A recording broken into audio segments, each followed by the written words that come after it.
He was getting old and paunchy, and his hair was falling fast. And he sat around the Legion telling stories of the past, of a war that he had fought in, and the deeds that he had done, in his exploits with his buddies. They were heroes, every one.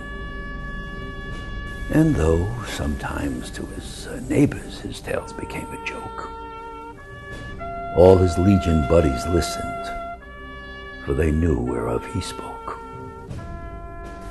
But we'll hear his tales no longer,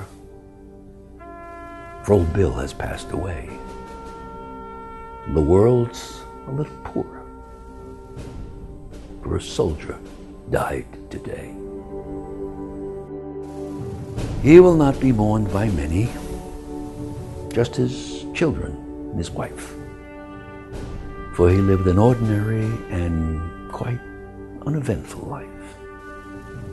He held a job and raised a family, quietly going his own way.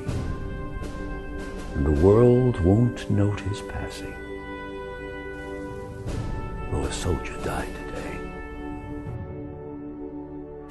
When politicians leave this earth, their bodies lie in state, while thousands note their passing and proclaim that they were great. Papers tell their whole life stories from the time that they were young, but the passing of a soldier goes unnoticed and unsung. Is the greatest contribution to the welfare of our land a guy who breaks his promise and cons his fellow man?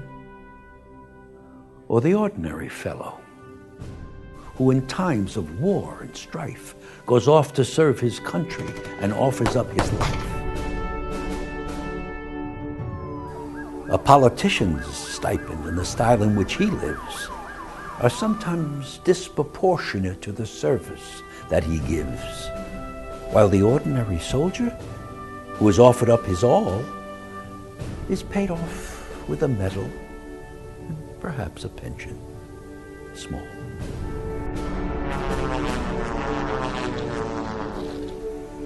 It's so easy to forget them, for it was so long ago that the old bills of our country went to battle.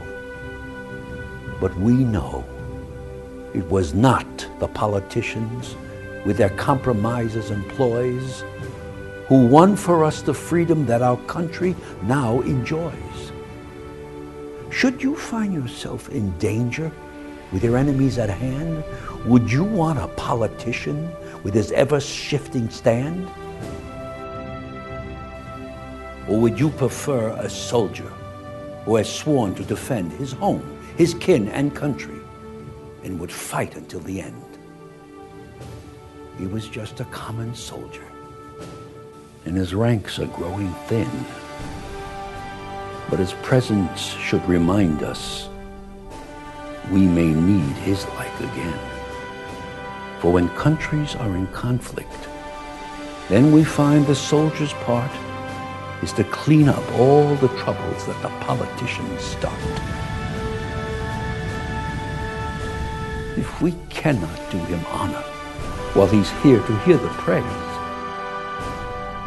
then at least let's give him homage at the ending of his days.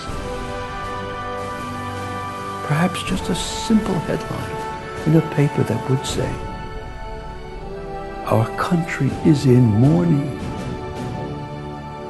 for a soldier died."